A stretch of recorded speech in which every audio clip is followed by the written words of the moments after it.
여러분 반갑습니다. 오늘 한 달 한 권 책 소개 시간이 돌아왔습니다. 오늘은 우리 김상호 목사님께서 쓰신 나랑 결혼해 줄래라고 하는 책입니다. 오늘도 저자 목사님을 모시고 책 소개하는 시간을 갖도록 하겠습니다. 먼저 목사님 자기소개 좀 부탁드리겠습니다. 안녕하세요. 저는 목동에 있는 영신교회를 섬기는 김상호 목사입니다. 청년들을 사랑하고 청년다운 목회를 하고 싶은 한 사람의 목회자입니다. 네, 귀한 소리 감사드립니다. 네, 어제 만나. 괜찮습니다. 제가 이제 결혼 예비학교를 우리 청년들하고 이제 진행하고 있는데 어떤 책은 너무 이렇게 신학적이고 또 어떤 책은 너무 적용만 가득했는데 정말 좋은 책을 발견했습니다. 이 책은 신학적인 이론도 탄탄하고 또 구체적인 조언도 굉장히 많이 담겨 있는 책인데요. 오늘 이 책을 소개하면서 목사님께 질문을 몇 가지 드리도록 하겠습니다. 제가 책을 읽으면서 좀 인상 깊었던 문장이 결혼식이 아니라 결혼을 준비해야 된다. 왜 결혼을 준비하는 커플들이 결혼식에 너무 이렇게 포커스를 많이 맞추지 않습니까? 근데 결혼을 준비해야 된다. 이 의미가 어떤 건지 그리고 어떻게 하면 결혼을 잘 준비할 수 있을지를 알려주시면 감사하겠습니다. 네, 실제로 최근에 이제 그 결혼에 관련된 책, 요즘에 뭐 좋아하는 존 파이퍼의 책에 보면 결혼식보다 결혼을 준비해야 된다라고 하는 말이 있어요. 네. 근데 제가 정확하게 말씀드리자면 그 책이 번역되기 전부터 제가 사용했다는 거. 실제로 이제 결혼식의 준비는 예식장 준비가 있을 수 있겠고, 청첩장 준비, 신혼여행 준비, 또 거기 가서 뭐 축가 준비, 뭐 여러 가지가 예단 준비들이 있잖아요. 근데 그 준비의 시간들이 굉장히 돈도 투자 많이 하고 열정도 투자 많이 하는데 끝나는 시간은 한 30분이면 끝나요. 사진 촬영 빼고. 심지어는 제가 결혼 주례할 때 어떤 때는 15분 만에 끝내라고 하는 말이 있었어요. 그러니까 30분, 15분을 위해서 그렇게 열정적이고 돈을 많이 투자하는 거죠. 근데 제 입장에서는 30분보다 결혼식 이후에 30년을 준비하는 것이 더 중요하다. 그런 의미에서 결혼식보다 결혼을 준비하는 것이 옳다라고 보는 거죠. 이전에 유행했던 말 가운데 어쩌다 부모, 뭐 어쩌다 어른, 뭐 이런 것들이 있었잖아요. 실제로 저도 어쩌다 결혼을 하게 되었어요. 저와 함께 있는 배우자와 함께 결혼에 대한 가치, 하나님께서 제정하신 것에 대해서 그때 연애할 때부터나 결혼하고 나서 하기 전부터 알고 있었던 것이 아니었거든요. 결혼에 대한 준비는 저는 못했지만 사랑하는 청년들이 만남에서부터 가정이라는 것이 어떤 것인지 또 그 이후에 어떻게 아름다운 가정을 이룰 것인지 그것을 이해하고 기초를 세우는 것이 중요하다. 그래서 결혼을 준비해야 된다. 저는 그렇게 생각을 해요. 실제로 하나님께서 말씀해 보면 국가와 기관과 조직이 세워지기 전부터 가정을 하나님이 세우셨고 그 가정을 통해서 믿음의 자녀들을 이렇게 믿음의 세대를 이끌어 나갈 수 있도록 제정하신 게 결혼이거든요. 그러면 이런 기초석을 잘 배우는 것이 참 중요하다. 그래서 이런 것들에 대해서 제가 리차드 포스터가 이야기했던 돈, 권력, 섹스에 대한 기반을 해서 제가 돈에 대해서 또 갈등에 대해서 성에 대해서 그리고 결혼에 대한 하나님의 뜻에 대해서 적어도 배우자하고만큼은 대화를 하고 씨름을 해서 지금까지 가졌던 내 생각이 아니라 성경적인 가치관을 같이 맞춰가는 그런 결혼 준비. 그래서 30년을 좀 준비하는 시간을 가지자. 이런 의미였습니다.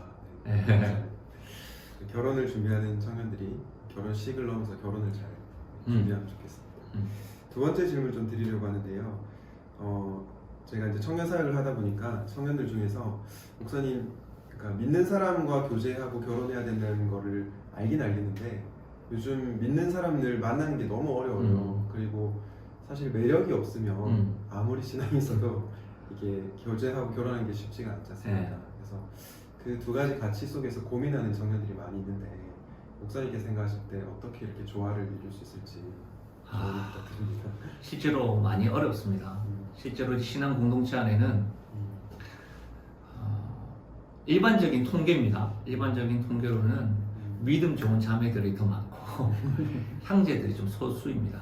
신앙공동체 가보면 형제들은 소수고 자매들이 많은 경우가 있고 그렇다 보니까 자매들이 더 이런 고민을 더 많이 하는 것 같다는 생각도 듭니다. 이게 우리 신앙공동체의 현실이긴 한데요. 그런데 왜 성경에서는 멍에를 같이 매지 마라 이 말에 우리가 알고 있으니까 부담이 되는 거 아니에요. 네. 근데 그 말에 대한 의미를 좀 먼저 이해를 하자면 뭐 멍에는 아시겠잖아요. 이게 소가 두 동물이 같이 멍에를 메고 간다고 했을 때에 다른 생각을 가지고 한 손은 이쪽으로 가고 한 손은 반대 방향 갈 때 멍에를 메고 있어 얼마나 둘 다 고통스럽다는 뜻이거든요. 네. 그 말은 하나님께서 우리를 배려하는 말씀이고 우리가 늘 하는 말처럼 다른 문화, 다른 생각을 가지고 있는데 사랑한다는 이유로 다 하나같이 될 것 같지만 아니거든요.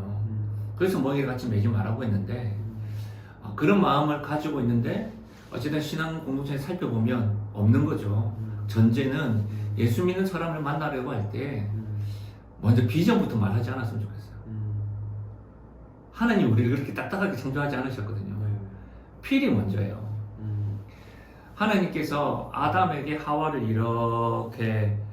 이렇게 보여주실 때에 아담이 했던 말을 생각해 보시면 이는 내 뼈 중에 뼈요 살 중에 살이다. 저는 굉장히 그때 아담이 하와한테 당신 비전이 뭐냐 하나님께 영광을 이런 말 한 게 아니고 그 모습을 보고 내 뼈 중에 뼈요 살 중에 살이라고 했거든요. 그러니까 전제는 내가 신앙 공동체 안에서 마음에 다가오는 사람들 그런 사람들에 대해서 한번 생각해보면 좋겠다. 그런데 이제 그래도 기준이 좀 있어야 될 거 아니에요. 우선 좋은데 이제 연애는 할 수 있는데 이제 결혼을 할 때 어떤 기준이 있어야 되는데 그 성경에 대한 기준이 저는 여러분에게 어떤 흔히 말하는 이상형에 대한 기준을 세우지 말고 왜냐면 제 딸이 있는데 제 딸이 안효섭 아세요? 안효섭 180이 넘고 굉장히 저와 비슷한 사람이었어요. 안효섭을 너무 좋아하는 거지. 근데 제 딸은 키가 160 조금 안 되거든요. 그때 제가 이런 말을 했어요. 안효섭은 널 좋아할까? 우리가 이상형을 가질 수가 있는데 내가 생각하는 이상형인 사람이 나를 좋아해야 되잖아요. 그러니까 그 어떤 이상형에 대한 기준을 세우지 말고 내가 앞으로 하나님 앞에서 꿈꾸고 하나님 제정하신 가정에 대한 기도 제목을 이렇게 내세우는 거죠.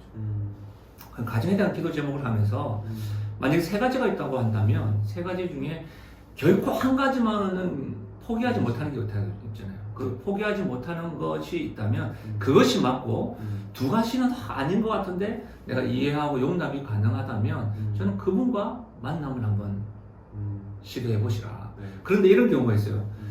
세 가지 중에 한 가지 내가 절대로 포기하지 못하는 이 한 가지는 아닌데 두 가지는 맞아. 그런데 이런 사람을 만나기 쉽지 않아. 그렇게 시도하는 것은 저는 추천하고 싶진 않아요. 그러니까 개수가 중요한 게 아니고 내가 생각하는 그 한 가지의 중요한 가치가 분명하다면 두 가지는 이렇게 갈등을 겪으면서도 함께 이해하고 용납할 수 있다. 그래서 아까 이야기하신 대로 느낌이 없으면 어떻게 하느냐. 정말 송구스러운 말씀이지만 이와 같은 진리와 하나님의 뜻들과 기준을 알고 있음에도 불구하고 가정에 대해서 기도하고 있음에도 불구하고 아직까지 흔히 말하면 이렇게 필이 안 느껴진다면 아직 저는 때가 아닌 것 같아요. 아직 그러니까 너무 자신을 주변에서만 한다고 그럴 때는 인스타를 좀 끊으세요. 그거 신경 쓰지 마시고 그때는 내 때가 아니구나. 내가 좀 더 준비하고 나를 사랑하고 내가 하나님의 뜻을 이루며 나갈 때에 하나님 분명히 준비해 주셨거든요. 단 부탁드리고 싶은 건 자기를 사랑하고 건강을 잘 챙기시면 좋겠다.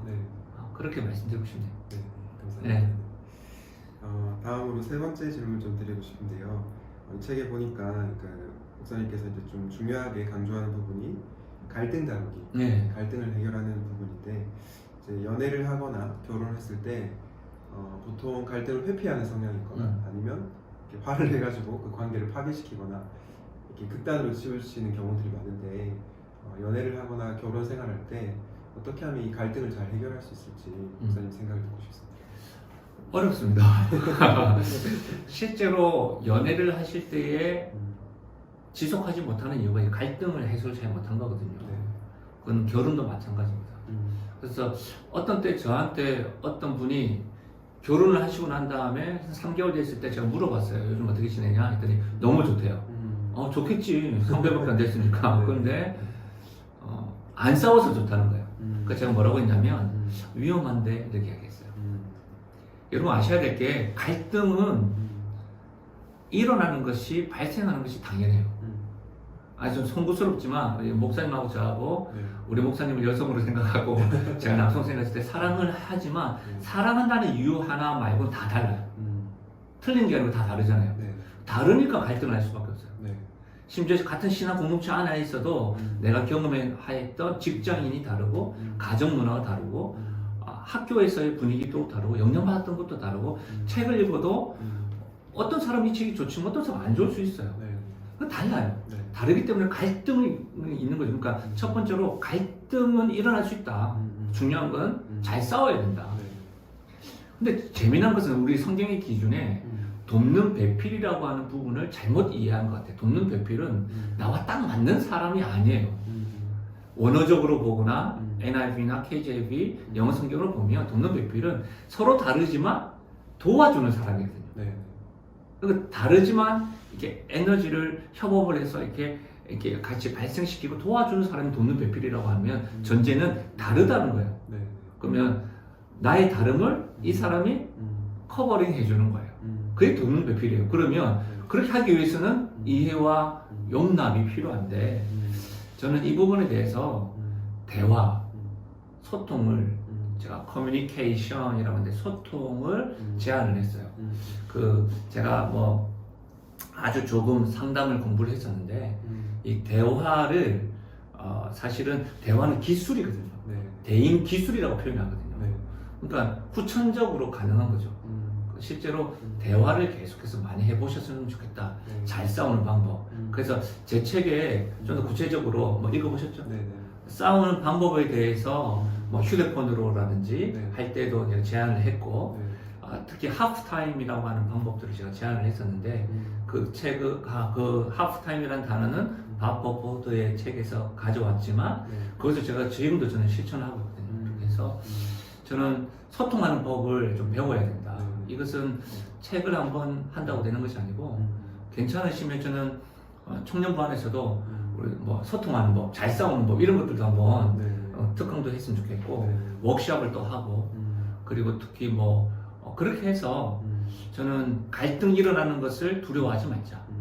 그리고 이것은 당연히 돕는 배필로서 갈등은 일어난다. 아까 얘기했던 것처럼 중요한 한 가지만 있다면 충분히. 네. 그래서 제 책에서 제가 제안했던 것 가운데 하나가 삼각형 구도에서 그 가장 중요한 그리스도가 나를 만나게 해주셨다고 한다면 그 사람으로 이렇게 소통을 하면서 맞춰가는 것 자체가 저는 닮아가는 거라고 생각하거든요. 그때 이것이 약간 수용이 되면 그때 결혼해도 돼요. 근데 중요한 건 결혼하고 또 갈등 겪어요. 그러니까 이 대화법을 익혀나가는 것이 저는 필요하지 않겠나 이런 생각이 듭니다. 네. 네 번째 질문 드리고 싶은 것이 이 책에 보니까 목사님께서 아까 리처드 포스터 얘기하면서 돈과 성과 권력에 대해서 잠시 이렇게 말씀해 주셨는데 이제 결혼하고 나서 돈 문제 때문에 갈등이 생기거나 또 이제 섹스, 성과 관련해서 이제 좀 이렇게 얘기하기 좀 불편하다 보니까 이렇게 숨기다 보니까 갈등이 일어나는 경우들이 많은 것 같은데 목사님께서 이제 돈 문제에 있어서는 계획성이 중요하고 또 성 문제에 있어서는 부부간에 이렇게 솔직한 소통이 필요하다 그런 말씀을 해주셨던 것 같아요. 그래서 돈 문제와 성 문제에 대해서 어떻게 좀 지혜롭게 대처할 수 있을지 목사님 생각 듣고 싶습니다. 제가 이제 책에 적어놓았지만 소개했지만 제가 다 알아서 적어놓은 것은 아니고 제가 함께 고민하면서 돈은 우리가 흔히 말하면 일만하게 뿌리라고 이야기하잖아요. 네. 근데 말씀드리고 싶은 것은 돈 자체가 악은 아니거든요. 네. 그러니까 돈을 대하는 우리의 태도가 문제인 거죠. 네. 보물이 있는 곳에 우리 마음이 있다고 했는데 돈을 어떻게 대하느냐. 하나님의 자리에 돈을 세우는 것 자체가 우상이 되는 거군요. 네. 근데 아셔야 되는 것은 돈의 파워는 대단해져. 왜냐하면 하나님 자리를 찬탈하는 것에 실물로 보여주는 것은 돈이거든요. 다른 것은 눈에 안 보이잖아요. 그래서 저는 아까 돈에 대한 계획성 같은 것들은 재무하는 부분에 대해서 전문가들이 더 아마 잘 아실 거예요. 뭐 이런 것에 대해서 뭐 주식이나 이런 것에 대해서도 우리 청년들이 고민이 많을 건데 성경적인 고민이 있어야 될 것 같고 저는 돈에 대해서 투명함을 강조하고 싶어요. 그러니까 돈을 숨기니까 문제인 거거든요. 왜 숨겨요? 숨길 필요가 없거든요. 부부간에 돈에 대해서 투명하게 이야기를 하고 돈에게 나를 맡기는 것이 아니라 돈을 우리가 관리하고 돈을 우리가 이렇게 컨트롤할 수 있게끔 하는 방법 중에 하나는 돈은 하나님이 주신 것이고 하나님 우리에게 맡겨주신 것이다. 그래서 서로 간에 투명해야 된다고 생각을 해요. 두 번째 성도 마찬가지예요. 성도 사실은 대단하죠. 특별히 성에 대해서는 제가 이 성에 대한 부분에 대해서 글을 적었는데 출판사에서 좀 많이 이렇게 검열을 당했어요. 굉장히 좀 디테일하게 제가 사실은 소개를 했었는데 짧게 말씀드리면 성은 우리의 즐거움과 쾌락을 위해서 주신 것이 아니거든요. 그러니까 성에 대한 이해가 만약에 쾌락을 위해서 주신 거라고 한다면 성경에서는 왜 당시에 성경이 기록되었던 바울을 통해서 로마 교회에 이야기했던 그런 어떤 획기적인 말, 혼의 성을 금지하는 것들을 말하지 않았을 거예요. 쾌락을 위해서 주신 거라고 한다면 그렇게 해도 되지 않겠습니까? 그리고 흔히 말하는 교환, 성 행위도 가능하지 않겠습니까? 근데 성을 그렇게 준 게 아니에요. 성을 통해서 하나님께서 이렇게 우리에게 헌신하고 다 주신 것처럼 상대방에게 내 삶을 맡기는 것을 허락한 것이거든요. 그래서 이 비밀이 크도다. 그래서 성에 대해서도 저는 대화를 많이 해야 된다는 말은 투명했으면 좋겠어요. 그러니까 배우자만큼은 성에 대해서 이렇게 이야기해도 되지 않겠어요. 그래서 제가 이렇게 표현을 했는데 배우자끼리는 19금이 아니라 10금을 찍어도 괜찮다. 10금을 찍어도 왜 배우자니까. 그리고 이 성에 대한 대화는 우리 유교 사상이 많아서 그런지 남자가 주도하는 게 아니고 그런 게 어디 있어요. 여성이 말할 수도 있고 그래서 이런 부분에 대해서 투명하게 말할 수 있는 관계 그때 참 자유를 누릴 겁니다. 그리고 굉장히 즐거움을 주시고 또 한 가지 중요한 것은 성을 통해서만 하나님께서 믿음의 세대를 허락해 주세요. 그러니까 생명을 우리에게 추천하신 거기 때문에 단지 쾌락을 위해서 주신 것은 아니다. 그래서 이런 부분에 대해서 돈과 성을 투명성 있게 이렇게 내려놓고 배우자라고 한다면 이런 대화를 해 나가는 거. 그러면 배우자가 아닐 때 연애할 때는 어떻게 해야 되느냐? 굉장히 어렵죠. 그래서 대화를 하면서 이 사람들을 한번 확인해 보세요. 내가 이 사람과 결혼해도 될 건지 딱 드러내지 말고 대화를 하다 보면 좀 드러나잖아요. 말은 숨길 수가 없거든요. 마태복음 7장에 있는 말씀처럼 마음에 있는 생각이 입으로 나오기 때문에 그래서 그렇게 대화를 하면서 점검해 보는 것도 연애하실 때 또 결혼하실 때는 말씀드렸으니까 그렇게 될 것 같습니다. 감사합니다. 이제 마지막 질문을 좀 목사님께 드리고 싶은데요. 저희 샘물 청년의 공동체가 27세부터 50대까지 굉장히 다양하게 있는데 아까 목사님 인터뷰하기 전에 잠깐 대화 나눴는데 앞으로 세대는 결혼을 뭐 안 하는 세대도 있을 거고 못 하는 세대도 있을 텐데 이제 꼭 결혼을 뭐 해야 된다 이런 것보다는 결혼을 하면 너무 좋지만 또 우리가 거룩한 싱글로서 어떻게 살아갈 것인지 또 현재 내 삶에 있어서 어떻게 하나님께 영광을 돌리고 살 것인지 그런 부분에 대해서 마지막으로 목사님 생각 주시죠. 목사님과 인터뷰 전에 잠깐 청년에 대해서 대화를 나눴었는데요. 여러분을 정말 만나 뵙고 싶고 같이 청년의 세대를 살아가는 여러분의 삶도 궁금하고 함께 고민하고 싶습니다. 쉽지 않은 삶을 살아가고 있는 건 사실인데요. 저는 여러분들에게 말씀드리고 싶은 건 첫 번째로 하나님을 많이 즐기셨으면 좋겠다. 사방이 우겨쌈을 당하여도 하늘의 하나님, 이렇게 하늘만 조금만 보면 우리 하나님 어디나 계시잖아요. 하늘에만 계신 분이 아니라 어디서나 계신 분이 우리 하나님이라고 할 때에 하나님을 좀 즐기셨으면 좋겠다. 커피를 마시면서도 즐기시고요. 산책을 하시면서도 즐기시고 그럴 때 잠시 고개를 드시고 하늘의 하나님이 지금도 나와 함께 하시다. 그래서 호흡하는 것처럼 그 하나님을 즐기셨으면 좋겠다. 두 번째로는 그 하나님이 나를 얼마나 사랑하셨는지 잘 아시겠지만 독생자 아들을 아끼지 않을 만큼 나를 사랑해 주셨거든요. 나의 가치는 하나님의 가치인 거죠. 그러니까 나의 가치는 예수님의 가치인데 나의 가치를 좀 더 많이 누리고 사랑했으면 좋겠다. 그러나 이 부분에 대해서 약간 오해가 있을 수 있는데 자기를 사랑하고 자기의 가치를 알아가면서 자기를 알아가는 것으로만 끝나면 안 돼요. 성경은 내 안에서 내 가치를 발견하라고 하지 않고 공동체를 통해서 발견할 수 있거든요. 철이 철을 날카롭게 하듯이. 그러니까 내가 내 자신을 아는 방법은 나를 사랑하는 것이 세상에서 말하는 방법이긴 하지만 그 방법은 완벽하지 않아요. 왜냐하면 잣대가 없잖아요. 그래서 첫 번째로는 하나님을 즐기십시오. 두 번째는 나의 가치를 알고 나를 사랑하면서 사십시오라고 말씀드리면서 동시에 저는 다른 사람들과 소통하면서 조금 갈등도 겪으시고 아파도 하시지만 즐거움도 누리셨으면 좋겠다. 왜냐하면 그래서 신앙 공동체가 필요한 것이고 하나님이 목사님을 만나게 해주신 것, 지금 나와 함께하는 공동체를 만나게 하시는 것은 우연이 아니잖아요.